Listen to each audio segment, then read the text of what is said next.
Buenas tardes. Hoy, 4 de febrero, conmemoramos una de las páginas más tristes e indignantes que nuestro municipio, nuestra comarca e incluso nuestra provincia tuvieron que sufrir hace hoy 125 años. Unos hechos que nunca debieron haber sucedido, pero que sucedieron y que sin duda alguna marcaron un antes y un después en la vida, en las relaciones laborales de tantas personas como poblaron estas tierras hace hoy 125 años y en el devenir de la historia de la que todos somos protagonistas. No es bueno que el hombre viva con la mirada fija en el pasado, pues eso le impide avanzar y superarse a sí mismo. Pero tampoco es sano que se olviden los hechos que configuraron nuestro presente, pues todos conocemos el dicho, aquel que nombra algo así como que el pueblo que olvida su pasado está condenado a repetirlo. Y siendo así, no tenemos otra opción de vida que la de conocer nuestra historia, valorarla en su justa medida y asumirla con determinación para poder vivir nuestro hoy y nuestro ahora, teniendo siempre la mirada puesta en el futuro al que nos encaminamos, un futuro que todos deseamos mejor que lo que dejamos atrás. Por eso Minas de Río Tinto tiene hoy el deber de recordar a aquellas personas que lucharon por conseguir lo que creyeron justo para ellos y los demás. Tenemos el deber de sacar la lección de la historia y de tratar de conocer de la forma más fiel posible lo que sucedió antes, lo que sucedió entonces en aquellos tiempos y lo que esto supuso para nuestra tierra. Hoy en día, desgraciadamente, muchos de estos actos que hoy tenemos que conmemorar no son ajenos a la vivencia que estamos teniendo. Injusticias, momentos difíciles. Yo espero que podamos sacar todos de esta historia, de esta página negra de la vida de Minas de Río Tinto y de la cuenca minera, una lección que nos haga ser más fuertes. He dicho antes, cuando estábamos en la ofrenda floral, que Río Tinto y que la cuenca minera es maestra de la supervivencia, porque hemos pasado por momentos difíciles, por momentos en los que nadie pensaba que esta tierra levantaría la cabeza y, sin embargo, aquí estamos. Y esta es nuestra obligación, aprender de los errores pasados, luchar por lo que es justo para cada una de las personas que viven en esta tierra y poder tener la dignidad de saber que hemos hecho todo lo que estaba en nuestra mano. No sé cómo será el resultado, no sé cuál será el resultado, pero desde luego yo estoy segura de que si alguna de las personas que perdieron la vida en aquellos momentos le preguntaran si volverían a repetirlo, estoy segura de que dirían que sí, porque muchas veces el precio que se paga por defender lo que es justo, por defender la dignidad del hombre, es alto, es muy alto, pero de forma literal o de forma figurada, el dar la vida por lo que uno quiere es, sin duda alguna, lo que nos hace ser hombres y mujeres. Yo espero que los actos de hoy, que son el comienzo de una serie de jornadas que iremos viviendo a lo largo de este año 2013, sirvan no solo para hacer unos actos más o menos bonitos, más o menos importantes, sino sobre todo para que recuperemos esa memoria que está ahí, que no está olvidada, y que seamos capaces de quedarnos con lo bueno, porque estoy convencida de que todo lo que nos sucede es para bien. Es un pensamiento que así he adquirido en la Iglesia y que lo tengo que transmitir, que todo aquello que nos sucede, sin duda alguna, es para bien. Quizás no seamos capaces de entenderlo en el momento en que nos están sucediendo. Quizás ahora que estamos inmersos en esta tormenta, donde antes comentábamos que la palabra crisis, la palabra corrupción, la palabra injusticia son las que se suelen utilizar más en el vocabulario actual, pues quizás no sepamos o no tengamos la capacidad de ver claramente qué es lo que está sucediendo, pero sin duda alguna una parte positiva ha de tener. Nos hará ser más fuertes, nos hará ser más hombres y nos dará las armas, espero, para construir un futuro diferente de lo que estamos viviendo y que son muchas coincidencias las que no nos gustan a ninguno. Para dar esa mirada, para hablar de lo que sucedió entonces, contamos con la inestimable presencia de personas como María Dolores Ferrero Blanco, persona que, si me permitís decirlo, es de una alta talla en lo humano y en lo profesional. Humanamente, permitidme que os lo diga, hace muy poquito tiempo que la conozco, pero no todo el mundo está dispuesto a dejar su comodidad, a dejar su vida, aunque sea una hora, aunque sea un día, para desplazarse a Minas de Río Tinto, estar aquí compartiendo con nosotros su experiencia, su sabiduría, sus estudios, y a continuación tener que ir a otro acto en el pueblo vecino de Nerva. Hay mucha gente que hubiese dicho, mira, ya me he comprometido, ya para otra ocasión será.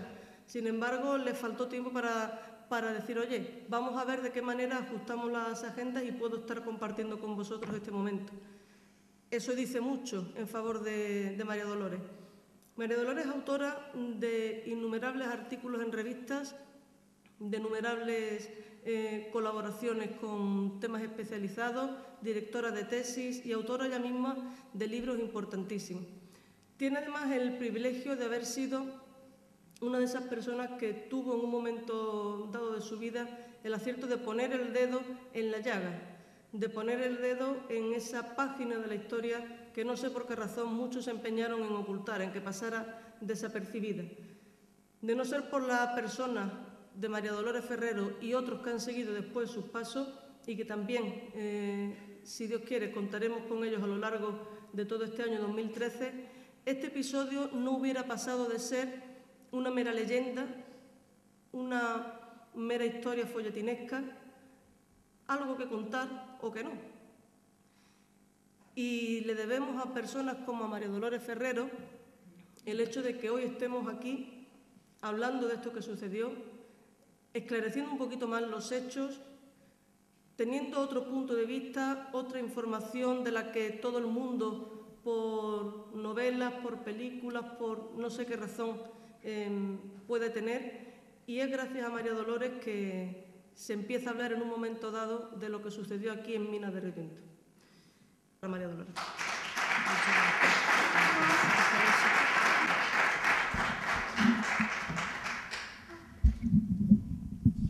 Muchas gracias. ¿Se oye bien, no? Ah, es este. ¿Se oye bien? Sí.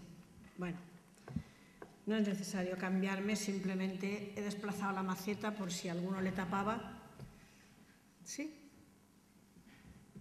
Sí, sí. ¿A qué hace falta este también? Bueno, se oye bien, ¿no? En los dos sitios. De acuerdo, pues en primer lugar, muchas gracias por la invitación, por supuesto.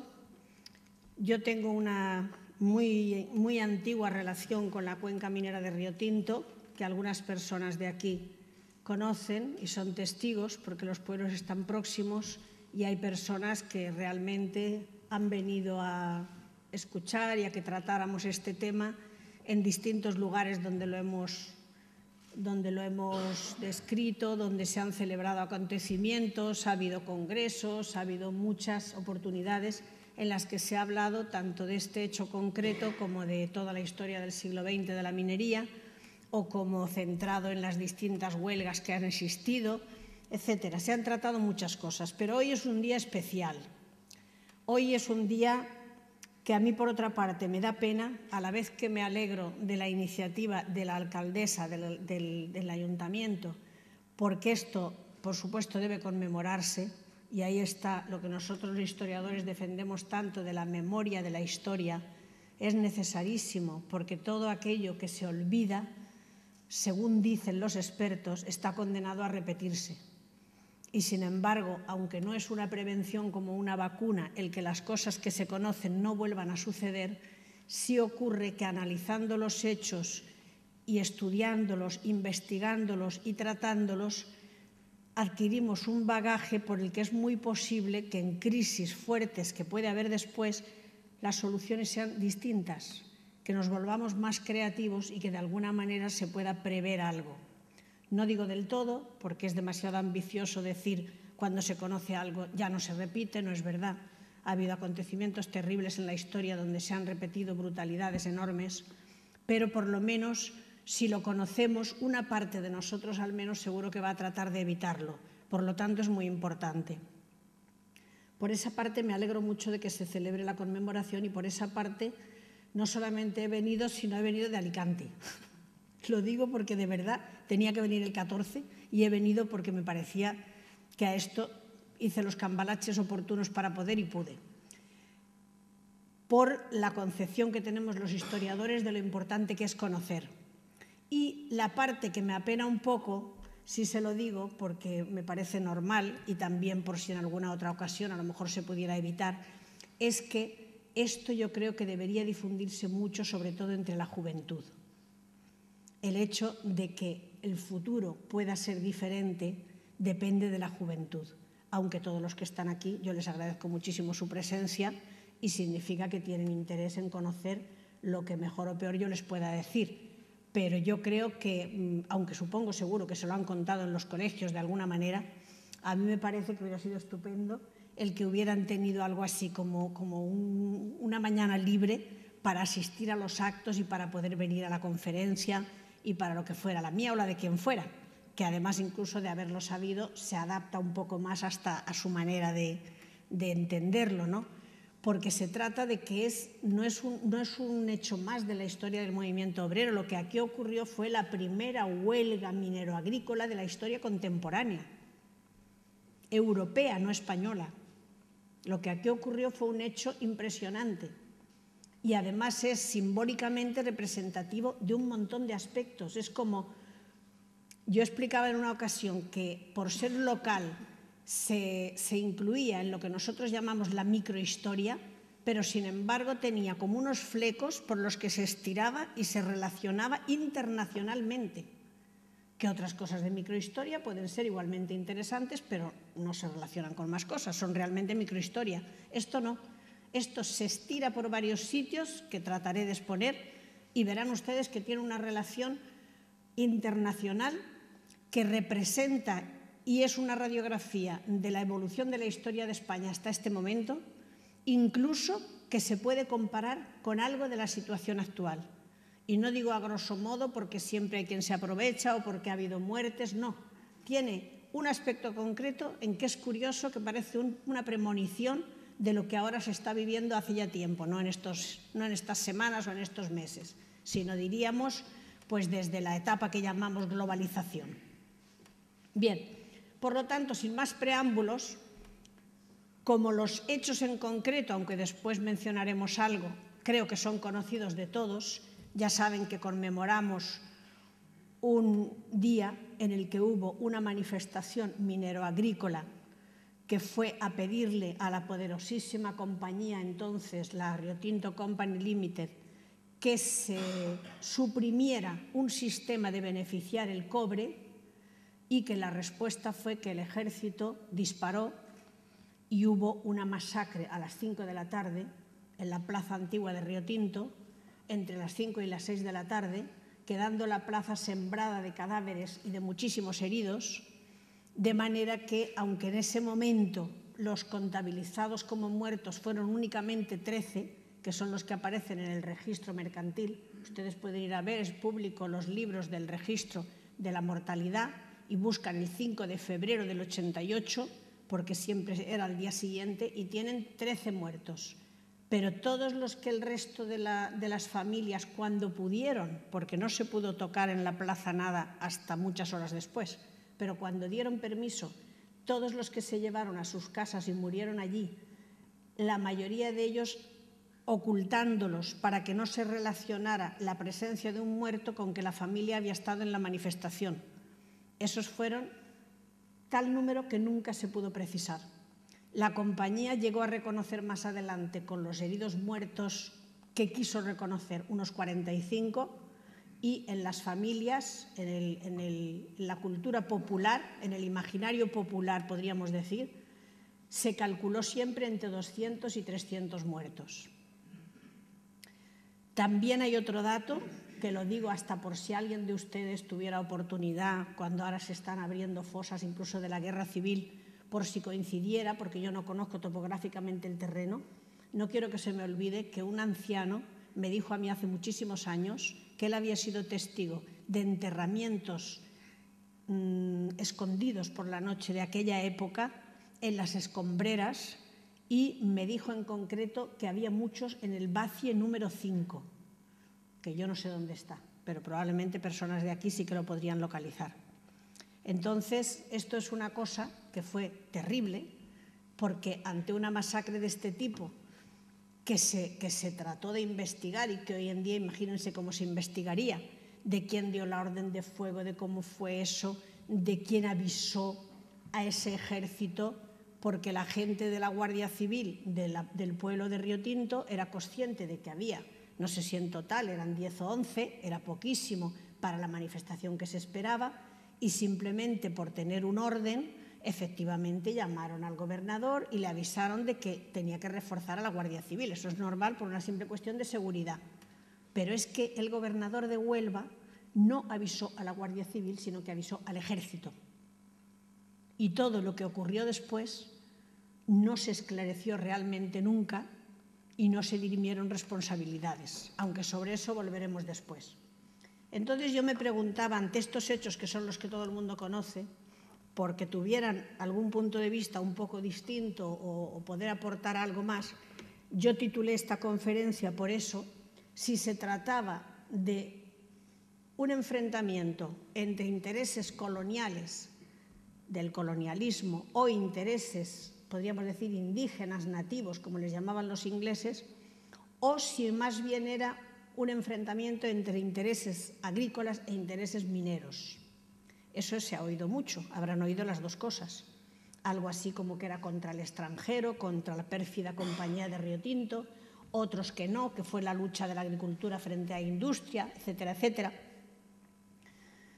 Yo creo, y quizá lo pueda demostrar según el relato, no sé si lo conseguiré, por los datos que yo he investigado, que también es verdad que hasta que no se lee el libro completo no puede contarse en una hora, y no es propaganda porque el libro está agotado, pero realmente en bibliotecas y eso sí lo hay, si alguien tiene más interés lo puede buscar.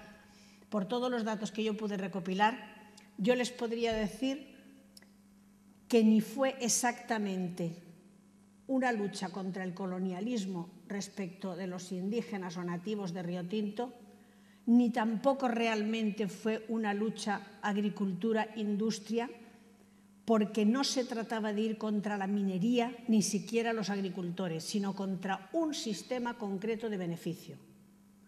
Entonces, para ir demostrando todo esto, voy a seguir ahora un poco un orden de cómo fue el proceso y por qué ocurre esto aquí. En primer lugar, si nos situamos hacia mitad del siglo XIX, aquí las primeras personas que acuden a lo que sería el inicio de la etapa de la minería moderna o contemporánea, porque existía el intento de extraer en su momento oro, plata, etcétera, desde hacía 5.000 años. Pero en periodos ya posteriores a la antigua Roma, a las distintas colonizaciones de la antigüedad, después algún intento en la edad moderna pequeñito, había habido un parón enorme. Realmente el empuje de la historia contemporánea comienza en la mitad del siglo XIX, donde precisamente es una compañía francesa, no es la Rio Tinto Company. Ernesto de Ligny es una persona enviada por la compañía francesa, que luego fue la Tarsis Sulphur and Company, y viene, como venían tantos, a unas prospecciones mineras a ver qué había por esta zona, porque en ese momento, yo siempre repito esta frase, pero creo que es muy expresiva, España formaba parte de la Europa pobre y en ese sentido tuvo una excelente oportunidad que podía parecer un perjuicio, porque la Europa rica se encontraba en esas fechas, entre la mitad y último tercio del siglo XIX, con una necesidad de invertir, no ya de crear colonias fuera, como se había hecho en la India, como se estaba haciendo en África y en muchos otros lugares del mundo que también lo hacían, sino concretamente había una necesidad ya de exportación de capitales. Esta exportación de capitales se dividió en dos ramos, podríamos decir fundamentalmente, las vías ferroviarias, era ya la segunda revolución industrial o revolución de los transportes e interesaba mucho todo lo que fuera las vías de comunicación rápidas, que a la vez facilitaban el transporte de mercancías y, por tanto, la producción y la distribución, y la minería, porque se necesitaban minerales y metales de diverso tipo para las exigencias que iba teniendo lo que era la vida moderna, toda la necesidad de la vida moderna. Entonces, lo mismo que ahora se puede considerar que hay personas que puedan invertir o entidades o consorcios pueden invertir en el tercer mundo, lo que llamamos tercer mundo, en aquella época formaba parte del tercer mundo la Europa del Sur. Tanto España, Italia, Grecia, Turquía incluso eran países que no tenían nada que ver con la Europa de la raya del medio hacia arriba. Entonces, uno de esos lugares fue España, y ante esas prospecciones, investigaciones que hacían los expertos de las diversas compañías o de los bancos o de los consorcios que existían, como en este caso la Rio Tinto Company formaba parte de un consorcio con los Rothschild, con bancos importantes holandeses y de los Países Bajos, etcétera. Todos estos estaban buscando dónde invertir capital, y cuando llegan a Huelva, aunque fue de otra compañía los primeros investigadores, se dan cuenta de que aquí están las piritas más ricas en cobre del mundo, y así fue hasta finales del siglo XIX. Y después, hasta la Primera Guerra Mundial, incluso fueron las más ricas en azufre, que en esos momentos primeros aún no se sabía para qué podía servir y que se despreció durante el último tercio del XIX, casi todo el tiempo, solo con la obsesión de precipitar el cobre, porque eso que el cobre podía procurar ya indicaba esas novedades de la vida moderna, y todavía no entendían lo que luego sería el ácido sulfúrico, el ácido sulfídrico, los abonos y una serie de elementos para los que el azufre sería fundamental. En ese mismo momento era el cobre. Entonces, ante esa búsqueda, efectivamente, se sitúa aquí la Tarsis Sulfur, la compañía de Uclequicía, la portuguesa de Minas, San Miguel, una serie de ellas empiezan ya a funcionar. Y ya en un primer momento estas compañías, que eran mucho más pequeñas de lo que luego sería la Rio Tinto Company Limited, empiezan a ver que les es interesante beneficiar el cobre aquí, es decir, ya era una actividad metalúrgica, ya no era minería, la minería es solo extractiva, ya se metía la metalurgia. Les interesaba beneficiar aquí también, porque el cobre, la ley del cobre en Rio Tinto, en la cuenca minera oriental, en la occidental también, aproximadamente era las que llamaban piritas pobres, entre el 1 y el 3% de ley, que hoy es una barbaridad, hoy se trabajaría con el 0,0, y las que llamaban ricas entre el 3 y el 6. Entonces, claro, si sacaban la pirita rica, compensaba llevarla en los barcos, etcétera, y beneficiarla en los lugares de destino. Pero la pirita, entonces pobre, les venía mucho mejor beneficiarla en el lugar de extracción, porque pesaba 70 veces menos si se llevaba el cobre precipitado.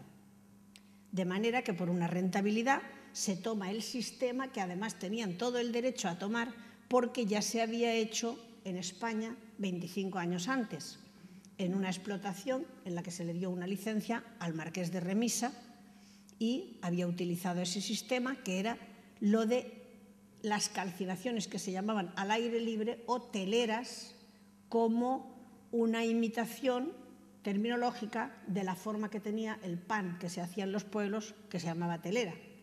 Formaban unos montones con hojas y con ramas secas de los árboles de la zona de alrededor, después colocaban encima la pirita cruda y posteriormente la hacían arder durante de 6 a 9 meses, generalmente, estaba ardiendo y expulsando, y finalmente la cubrían con aguas agrias de la mina, y ya lo que precipitaba abajo era el cobre puro. Era un sistema baratísimo. Pero claro, lo que ocurría era que cuando tenía esa combustión de tantos meses, eso expulsaba gases arseniacales, antimoniales, de todo tipo.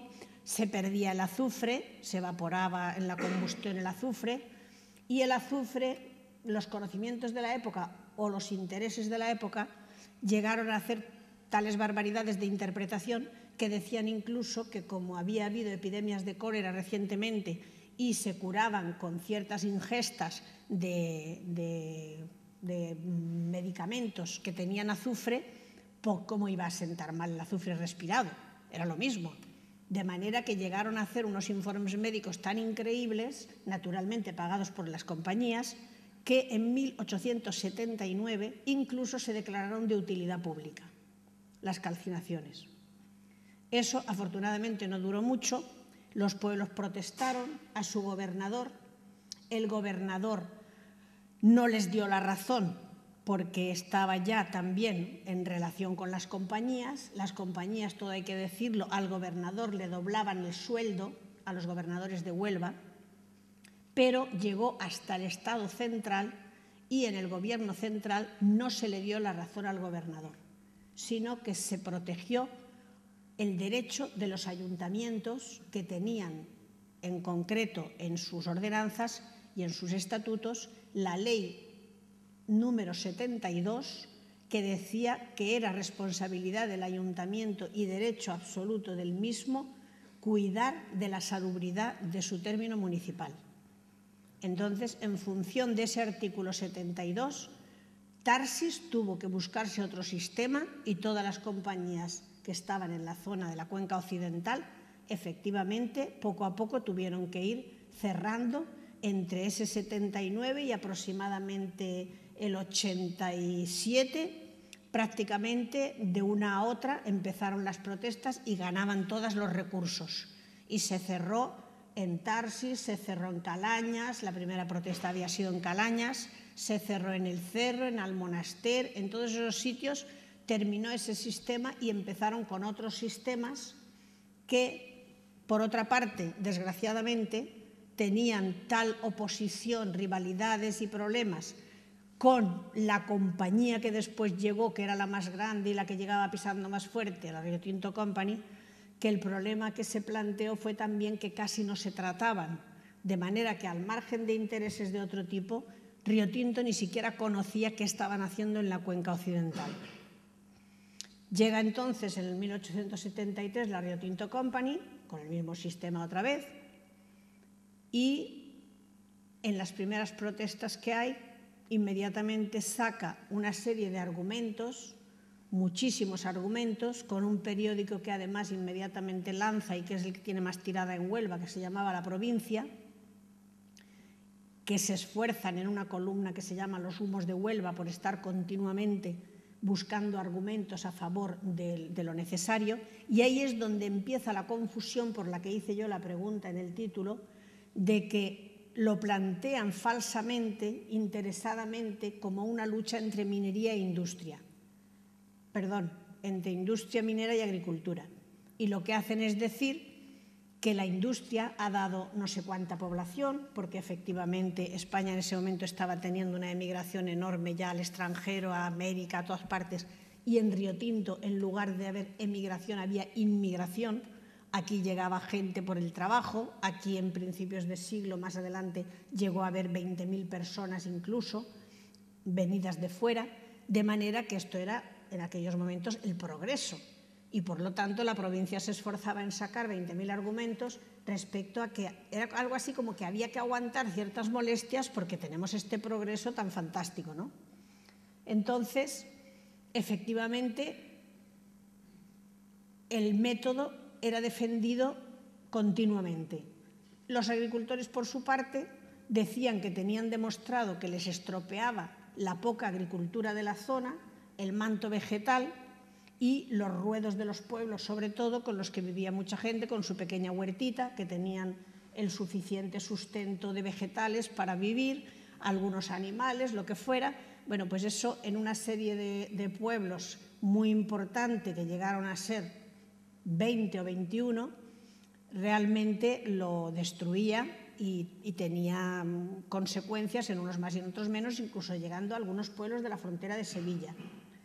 Claro, como eso era tan notorio y tan evidente, ahí empezaron a querer organizarse y dos personas sobre todo fueron las que se erigieron como en líderes porque tenían más posibilidades, tanto por su preparación como por contactos políticos, como por propiedades, que fueron el cacique de Higuera de la Sierra, que era José María Ordóñez Rincón, y el cacique de Zalamea, que era su yerno Lorenzo Serrano. Eran yerno y suegro. Unos acumulando, explicando y tratando de aglutinar a los pueblos de más al sur y el otro a los pueblos de más al norte. Y además, Ordóñez Rincón en concreto era diputado provincial y más adelante fue incluso senador del Reino de España, en Madrid, con lo cual tenían la oportunidad de intervenir y de poder actuar algo en la política, motivo por el cual llegó a haber un debate en Cortes sobre este tema. Quiero aclarar una cosa que a veces se dice diferente en el lenguaje coloquial y en el lenguaje de historia respecto a la palabra cacique.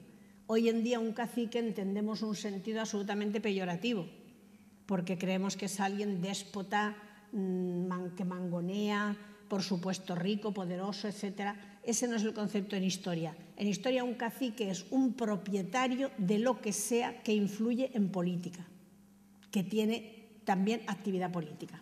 Entonces, este Ordóñez Rincón en concreto y su yerno, por la documentación que yo tengo al menos y por las pruebas que he podido reunir de cartas personales incluso, que nos permitió a otra compañera y a mí, que va a dar esta tarde otra conferencia aquí, a María Antonia, nos permitió ver su archivo privado y vimos cartas personales, a veces diarias.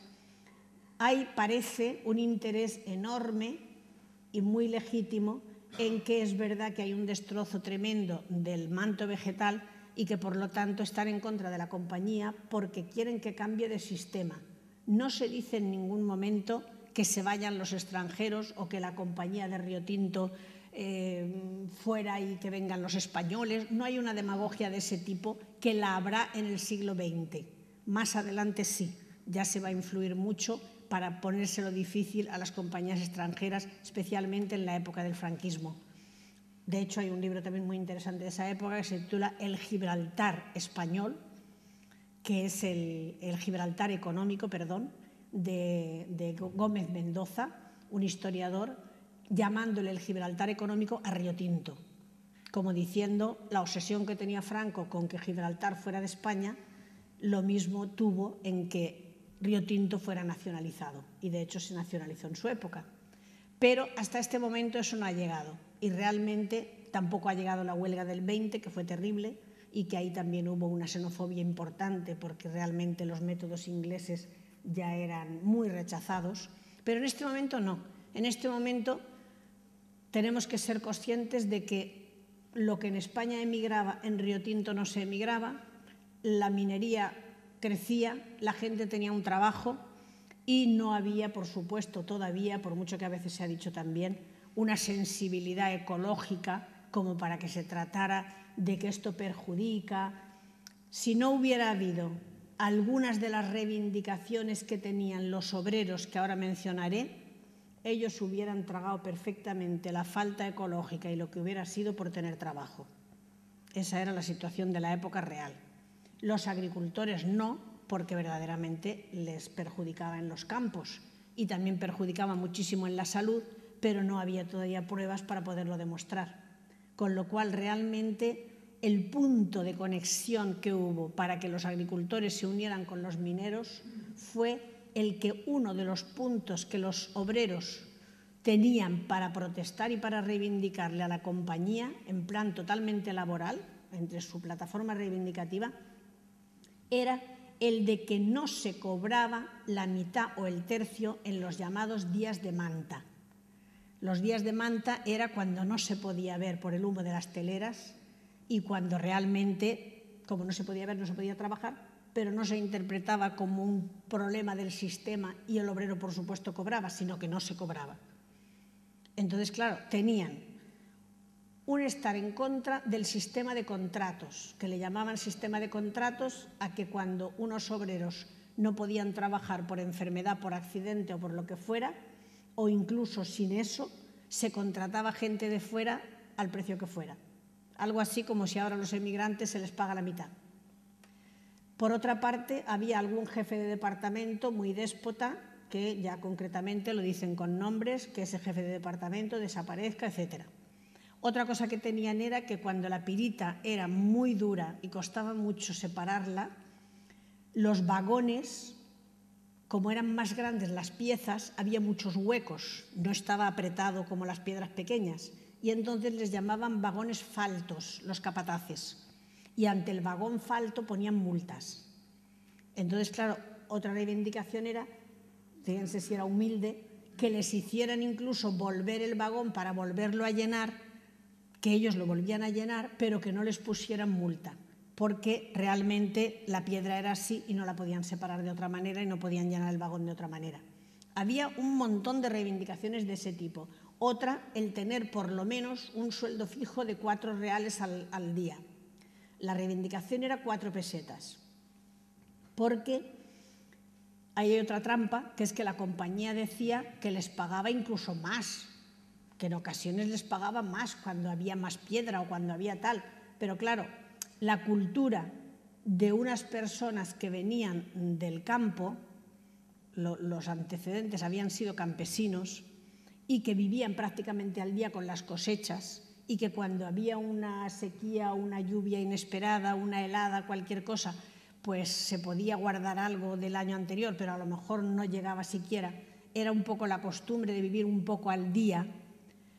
Les ocurría que cuando llegaban a la mina, que se pagaba por semanas y siempre muy escaso, era muy difícil que si una semana tenía los vagones un poco mejores y ganaban más, pudieran ahorrar, porque iban al límite, para la semana que fueran peor. Entonces lo que ellos decían era que le ofrecían a la empresa incluso que si llegaba un día a que se ganaban 20 pesetas, que el resto se lo quedara la compañía, pero que les pusieran fijos al menos a 4 pesetas al día. Los 20 reales siempre los mencionaban ellos, 16 reales, perdón.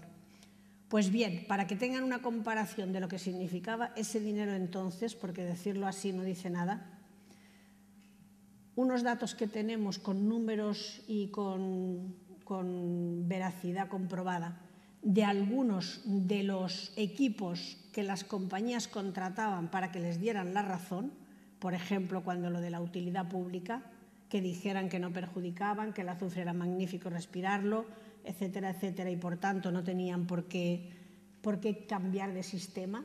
Unos de los conocidos, incluso fueron primero de la Tarsis, no era solamente la Río Tinto, fueron la familia Arrayás de Valverde, que ni sé si sigue existiendo, pero eran los abogados Arrayás, había 3, se llamaban ellos mismos Arrayás I, segundo y tercero.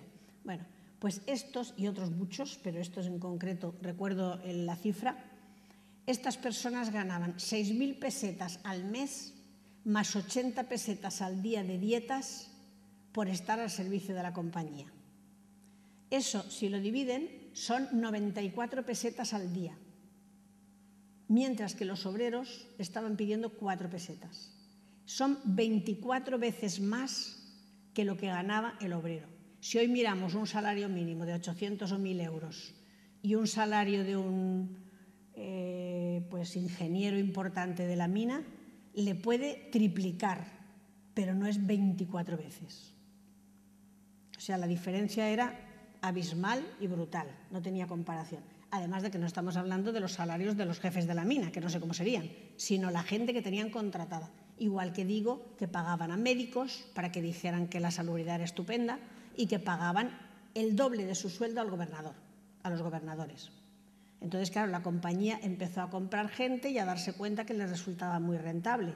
Incluso, como no podían menos que reconocer los destrozos que hacían en la agricultura, llegaron a admitir, y está en el libro el documento que encontré de la zona de mapa que cubrían, que como les digo eran como 20 pueblos, llegaron a admitir perfectamente que toda esa zona estaba perjudicada en distintas líneas. Tenían una zona que llamaban la perjudicada A, que era la más, la B, la C, etcétera, porque preferían que se expropiara eso y pagar indemnizaciones de lo rentable que les resultaba que se quedara en cambio el sistema de beneficio de las teleras.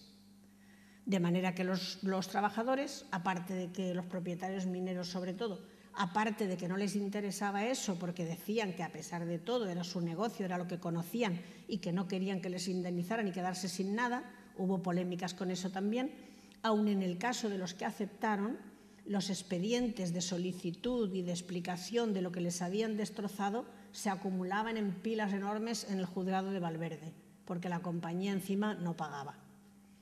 Es decir, que admitiéndolo quiere decir que estaba claro que el sistema perjudicaba de la manera que los otros decían, a pesar de que se expropiaba y a pesar de que luego no se pagaba.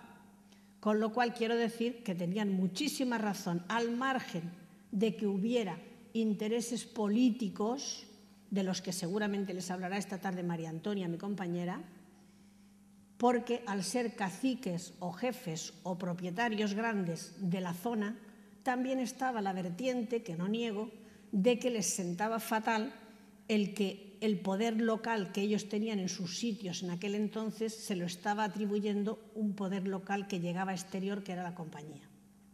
Diciendo la compañía se sabía que era la Rio Tinto Company. Y eso que aquí vinieron en todo el tiempo que hubo actividad minera 196 compañías. En mayor o menor tiempo 196 tenemos registradas. Y sin embargo, cuando uno dice la compañía, no hace falta decir cuál es. Bueno, pues, como les digo, esta tarde tendrán un complemento muy bueno porque ella ha trabajado la parte de las redes políticas locales que había para posicionarse de parte o en contra del sistema, igual que lo que se debatió en Cortes, que también está en el libro, y que efectivamente se ve que no podían decir que no a lo evidente. Y el propio ministro de la Gobernación, que era entonces como el secretario de Estado, una personalidad muy importante, tuvo que, después de esa masacre que hubo, tuvo que derogar el sistema de beneficio, tuvo que prohibirlo. Pero, sin embargo, fíjense las presiones de la compañía, cómo podrían ser que a los 2 años se derogó el decreto todavía y se volvió a permitir. Menos mal que, como ya ellos mismos iban viendo que era una fuente de problemas, y empezaron a conocerse los nuevos jefes de Tarsis y Rio Tinto, que como les decía no se trataban, y empezaron a ver que hacía 10 años que los otros tenían otro sistema que también les iba perfectamente, pues lo adquirieron.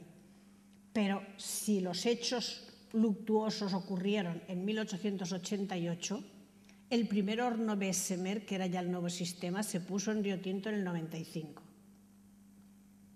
Después de lo que pasó, primero hubo una política de despidos brutal, por eso los escondían incluso a los muertos para que no los despidieran, a los hijos o al primo o al que fuera, y luego, después de la política de despidos, hubo el que no empezó el nuevo sistema hasta el 95 e incluso la última telera se apagó en Rio Tinto en 1907, ya a punto de hacer corta atalaya. Con lo cual, fíjense la derivación que trajo el asunto. Entonces, claro, cuando nos planteamos cuál era de verdad el asunto, cuál era el problema, qué era, yo pienso que está clarísimo. Por una parte, los obreros tenían un montón de reivindicaciones laborales, porque no tenían derecho ninguno.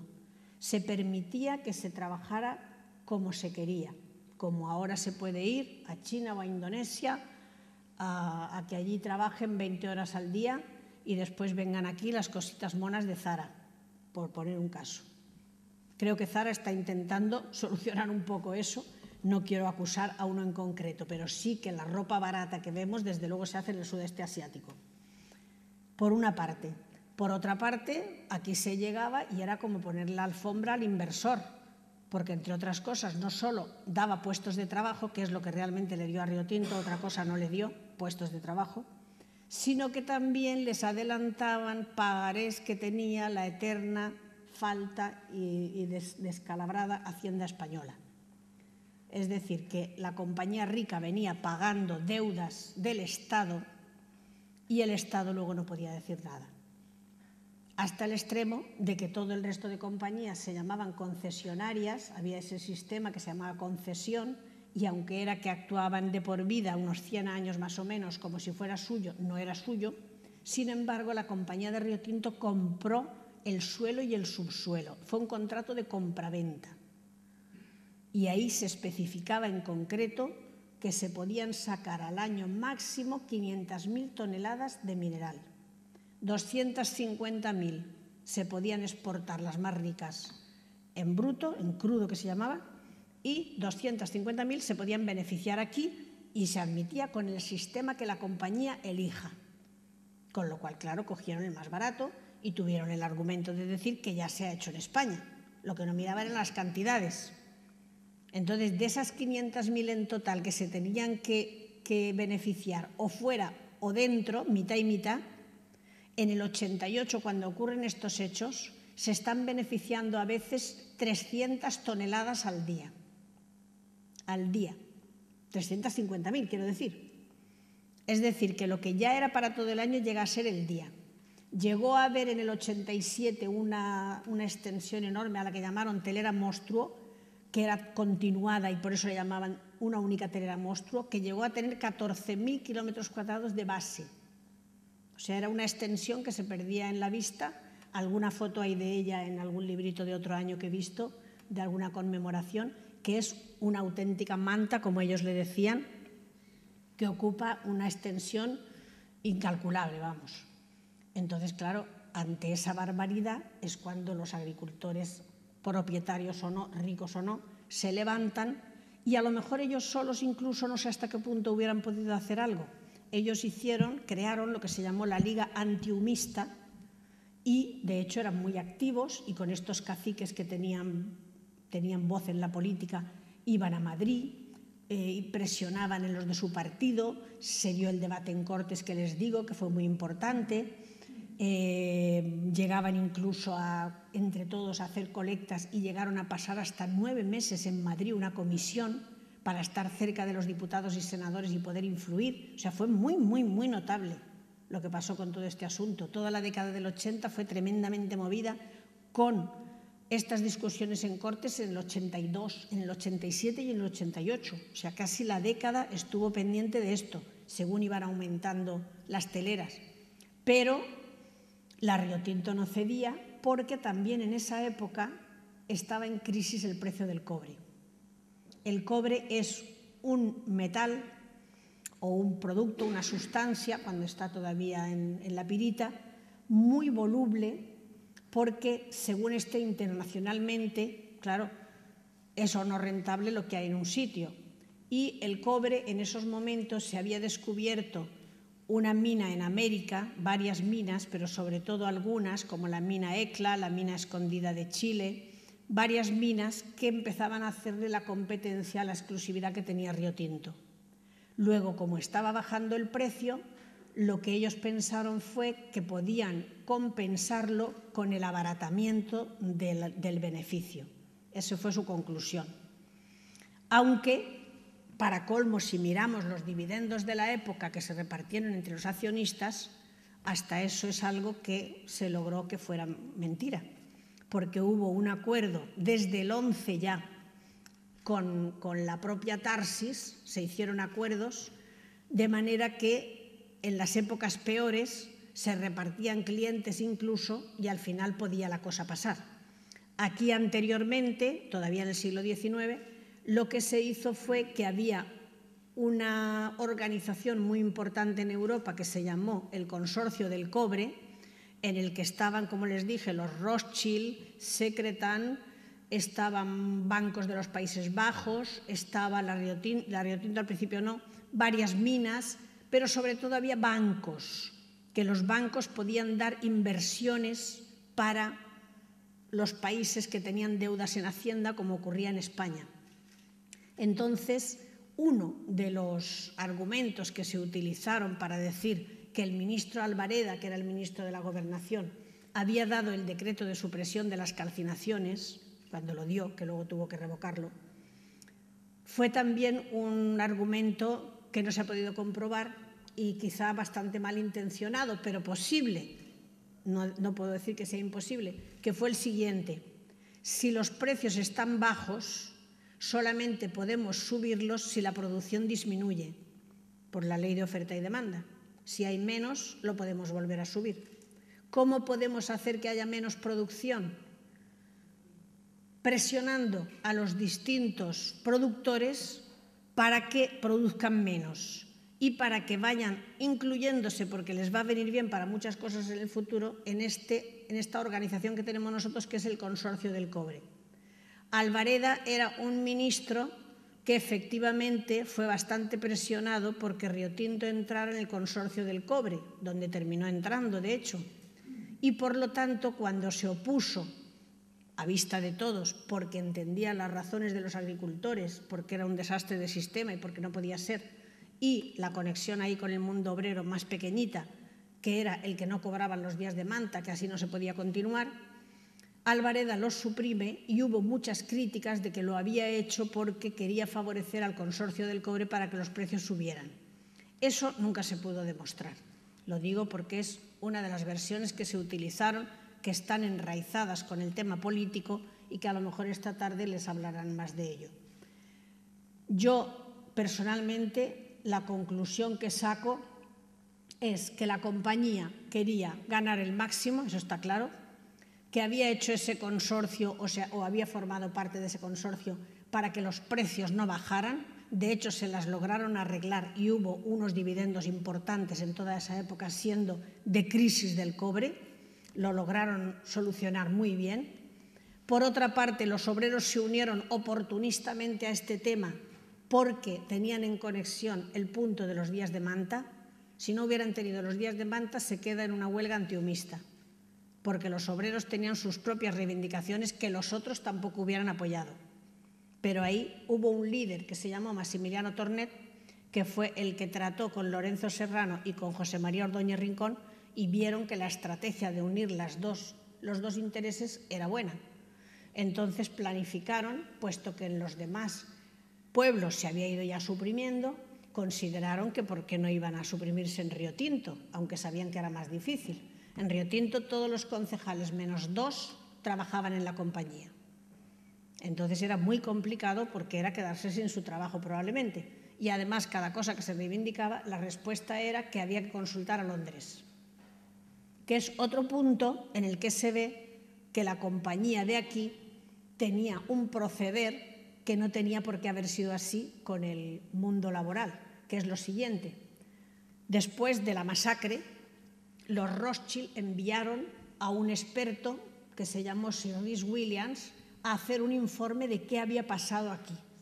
Cómo era posible que en Río Tinto se hubiera dado esta barbaridad, que estaba en el gobierno discutiéndose, que era una imagen internacional nefasta, y mandó a un investigador. Este investigador estuvo viendo todo el proceso, todo lo que hacían, etcétera, etcétera. Y los informes que mandaba a los Rothschild y los informes que se mandaron afuera hablaban de que el problema había sido fundamentalmente laboral. Es decir, que los obreros estaban muy descontentos y que, por lo tanto, aquí las personas de la organización de la minería española no estaban llevando bien el asunto y tenían al obrerismo crispado y estaban en malas condiciones. Incluso no tenían la nutrición adecuada, incluso era muy poco lo que cobraban, por más que tenían la propaganda de ser una de las compañías que más pagaba, etcétera. Llegó a decir que no era cierto todo eso, aparte de actitudes de ciertos jefes, etcétera. Es muy amplio el informe, pero de alguna manera atribuye mucho al problema de los obreros. ¿Por qué?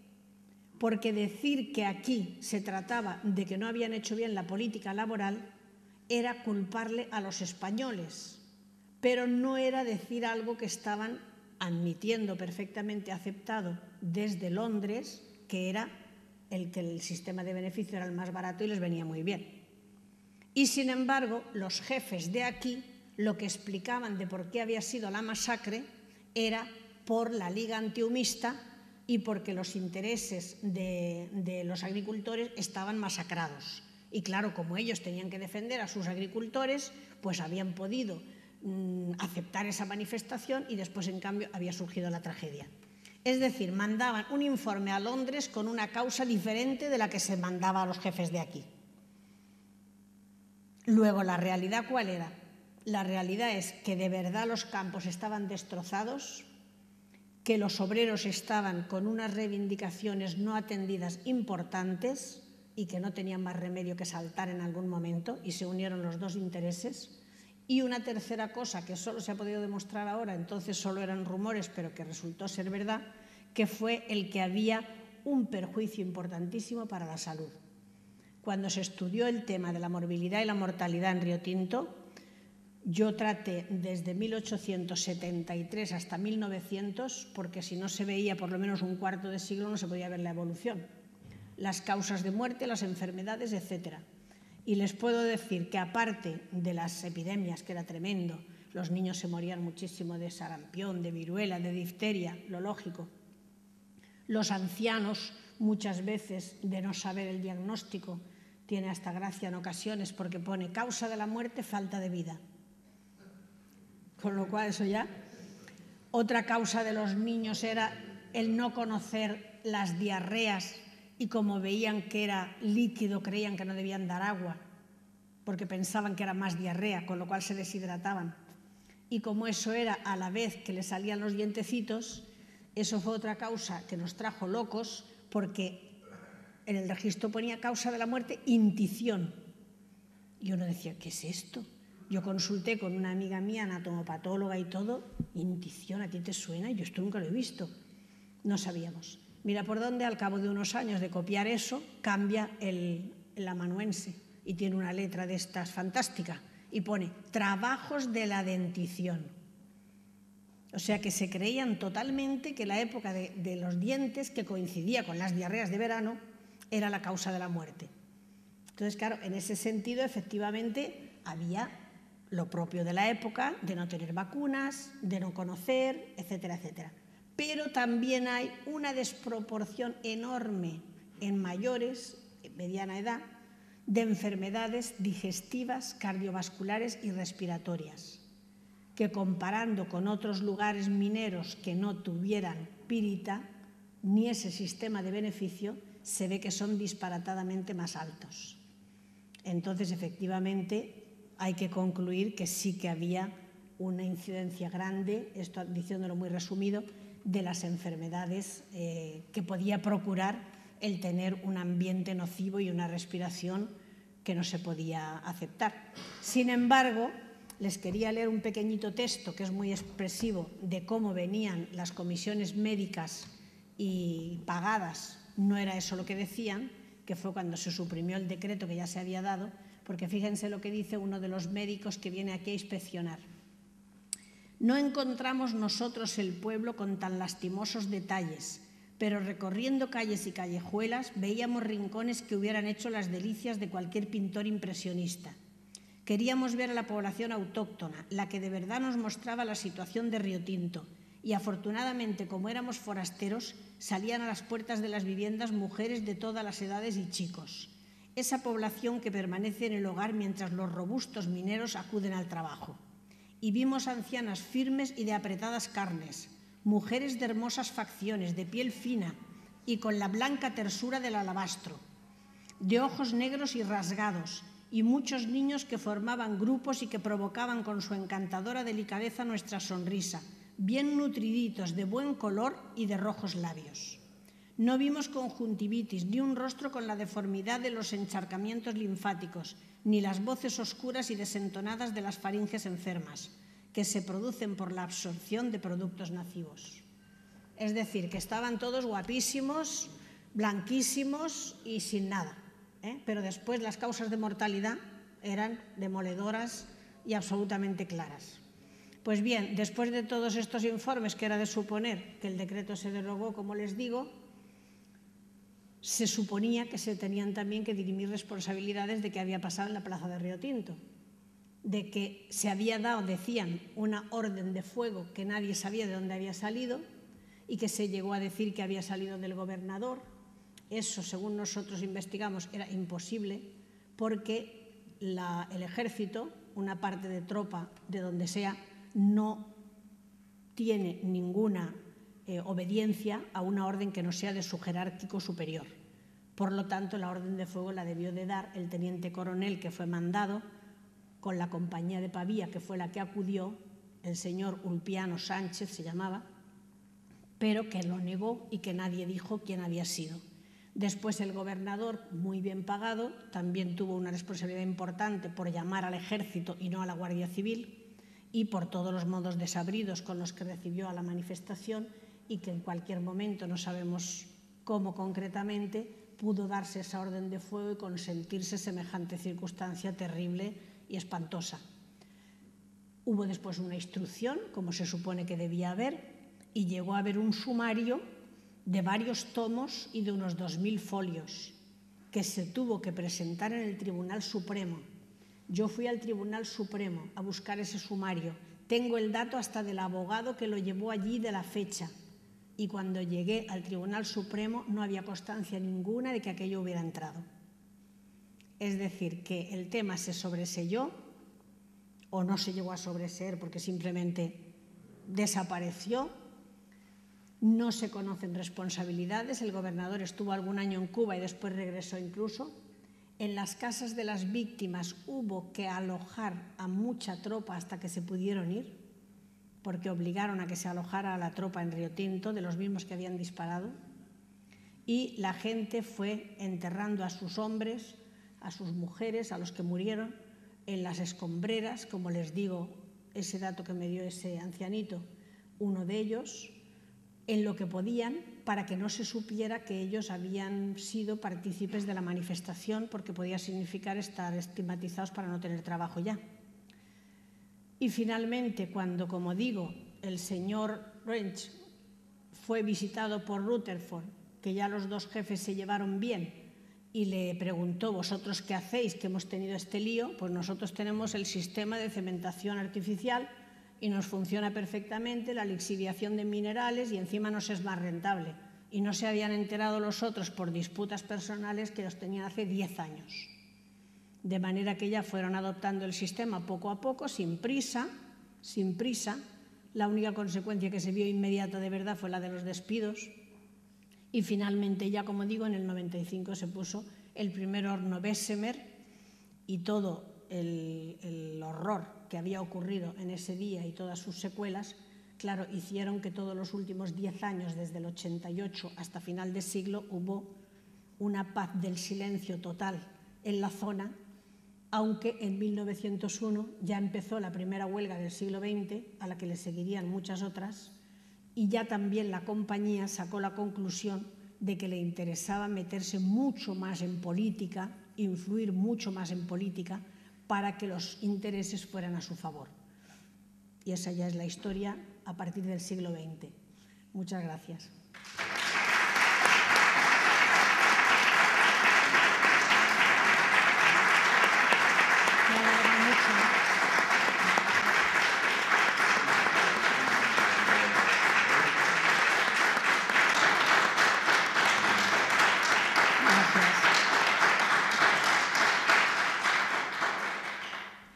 Bien, el Ayuntamiento le quiere hacer entrega a María Dolores Ferrero de un pequeño obsequio por el agradecimiento al que todos nos sentimos llamados después de haber asistido a esta conferencia, en la que no sé si a vosotros lo han pasado, pero durante muchos momentos no sabía si se estaba hablando de los hechos ocurridos hace 125 años o si se estaba hablando de la actualidad, donde desgraciadamente todavía hay muchas cosas que parecen mentiras, pero que después de 125 años siguen estando ahí.